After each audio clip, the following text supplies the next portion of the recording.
September 23, 1987, the set of Assassination in Los Angeles. Charles Bronson, 66 years old, was reviewing the day's scenes with the director when he heard a young production assistant crying in a nearby hallway.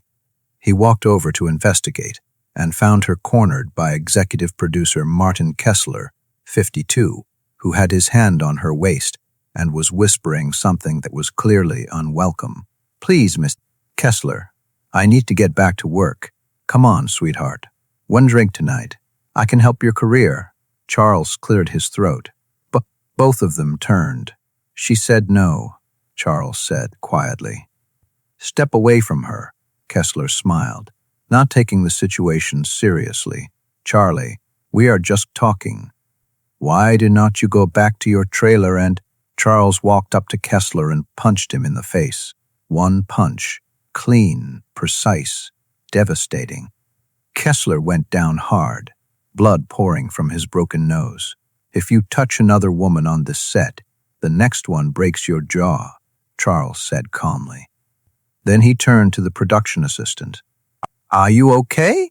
She nodded, too shocked to speak. What happened next became one of Hollywood's most closely guarded secrets. The studio covered it up. The crew signed NDAs. Kessler never pressed charges and quietly left the production.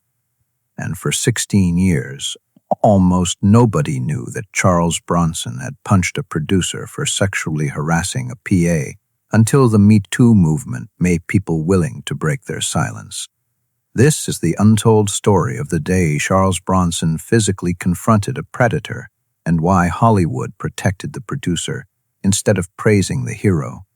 Martin Kessler was a mid-level producer in 1987, with enough power to hire and fire below-the-line workers, but not enough to greenlight projects independently. He was known in industry circles as someone who made young women uncomfortable, inappropriate comments, unwanted touching, quid pro quo suggestions about career advancement. But it was 1987. Me Too was 30 years away. Women who complained were labeled difficult and quietly blacklisted. Men who behaved like Kessler faced no real consequences as long as they were making money for studios. The production assistant he would cornered was 23-year-old Jennifer Martinez, working her first major film production. She would been hired 3 weeks earlier and was thrilled, a stepping stone to bigger opportunities in the industry. But from her first day, Kessler had made her uncomfortable. Comments about her appearance, standing too close, accidental touches. She would try to avoid him, but on a film set, production assistants cannot avoid producers. They have to be available, responsive, accommodating. That afternoon of September 23rd, Kessler had found her alone in a hallway, reviewing the next day's call sheets. He would approached, stood unnecessarily close, put his hand on her waist, and started suggesting they have drinks after work. "I can introduce you to people, help you move up.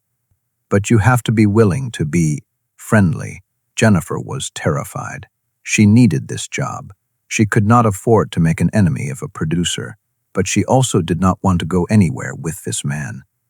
"I really need to get these call sheets distributed, Mr. Kessler. They can wait. We are talking about your future here." That is when Charles appeared.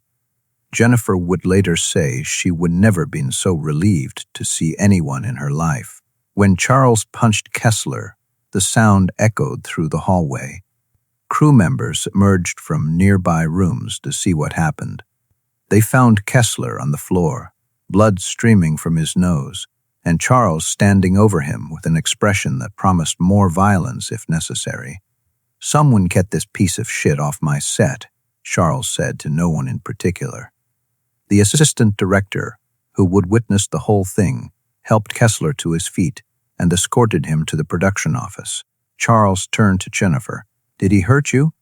"No, he was making me uncomfortable." "Has he done this before?" Jennifer hesitated, then nodded. "Not anymore." Charles said. You go back to work. If he approaches you again, if anyone makes you uncomfortable again, you come find me immediately. Understood? Yes, sir. Thank you. Within an hour, the studio executives arrived on set.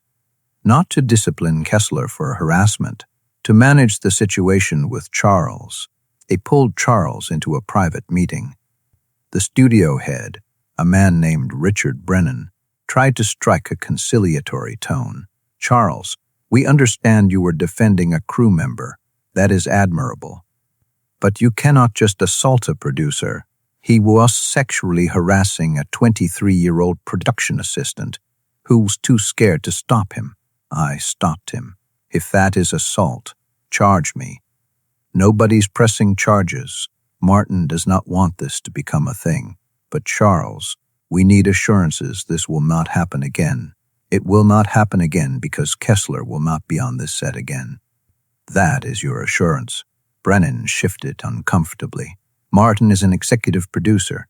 He has contractual rights to be present during production. Then I am done. Pull my contract. I am not working on a film where sexual predators are protected. The room went silent. Everyone understood the stakes.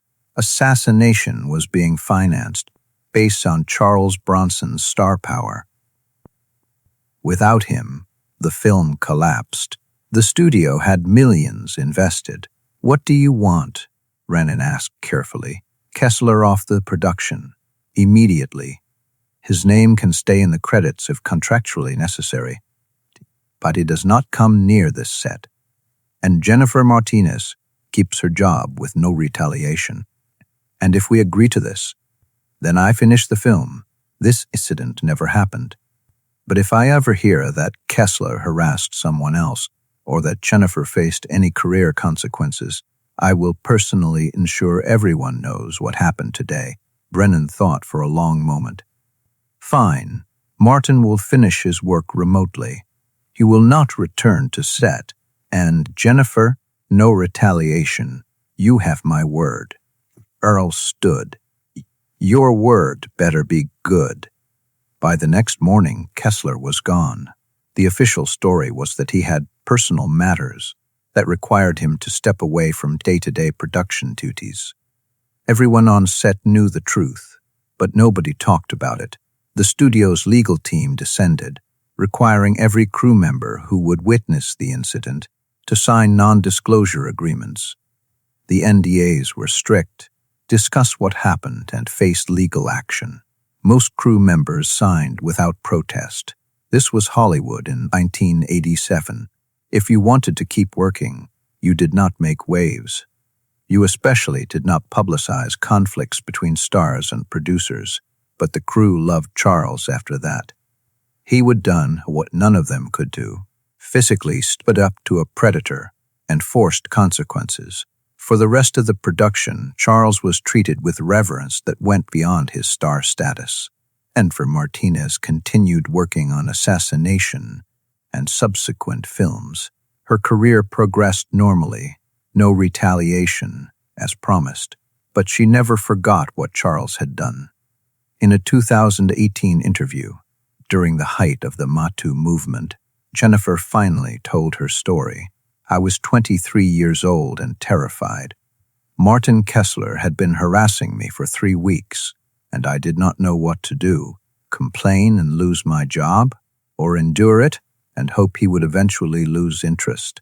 Those felt like my only options. Then Charles Bronson appeared in that hallway, saw what was happening, and did not hesitate. He punched Kessler, just ended it, one punch, and the harassment stopped. The studio made us all sign NDAs. For 30 years, I could not talk about what happened. But Charles Bronson, who was 66 years old at the time, risked his career and potential assault charges to protect a production assistant he barely knew. That is heroism, real heroism, not the movie kind. When asked why she was finally breaking her silence, Jennifer said, because the Me Too movement has shown us that silence protects predators. And because Charles is gone now, and people should know who he really was. Not just the tough guy on screen, but the man who punched a sexual predator in 1987 when nobody else was willing to confront these men. After Jennifer's story went public, other crew members from Assassination came forward, confirming the incident. The assistant director, now retired, gave a detailed account. "I saw the whole thing." Kessler had Jennifer cornered, clearly making her uncomfortable.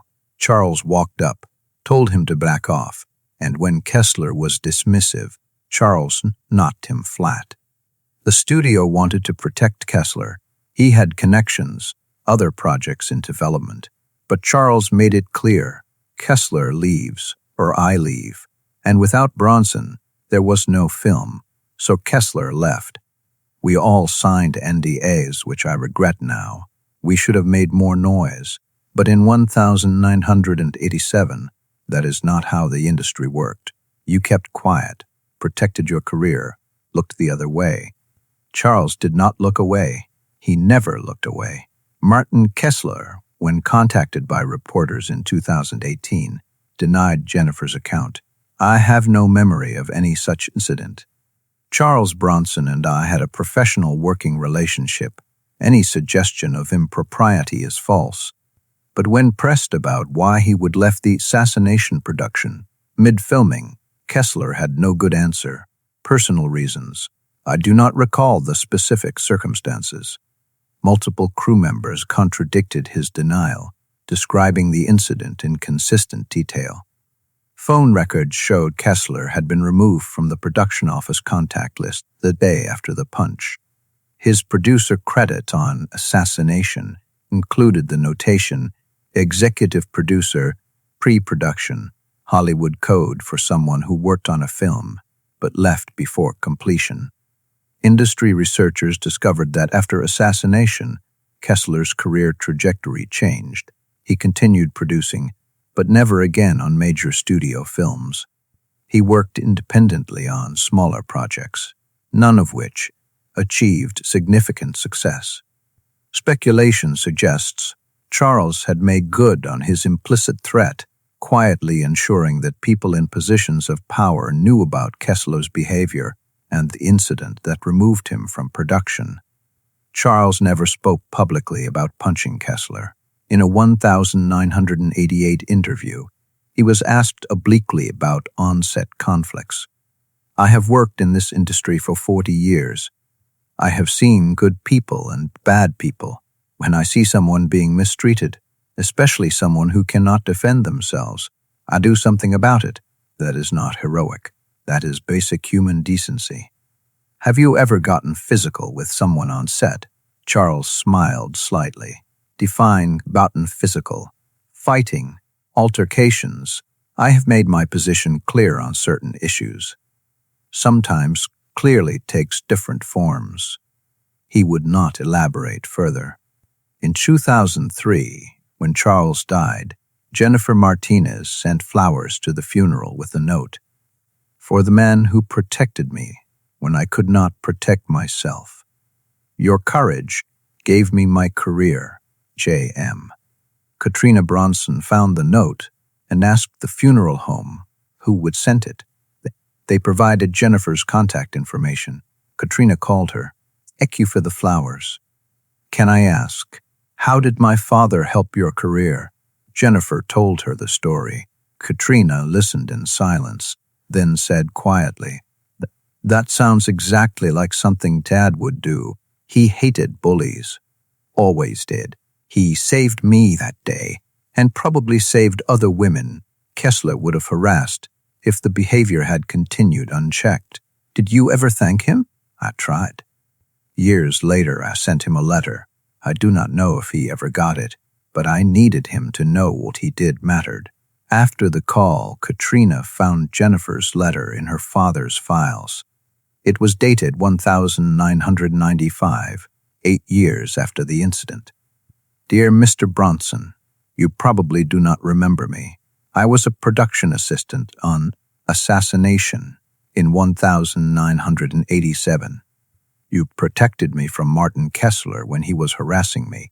You punched him, got him removed from the set, and ensured I could keep my job without retaliation. I have wanted to thank you for years, but the NDA made it difficult to even acknowledge what happened. I am breaking that NDA now to tell you what you did changed my life. I did not quit the industry. I did not internalize that harassment was the price of a career, because you showed me that some men, good men, will stand up for what is right, even when it is inconvenient or risky. I have worked steadily since 1987. I am now a production manager. I have a good career, and I owe that partly to you. Thank you for your courage, Jennifer Martinez.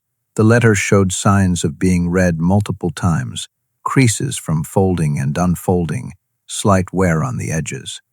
Charles had kept it for 8 years, until his death.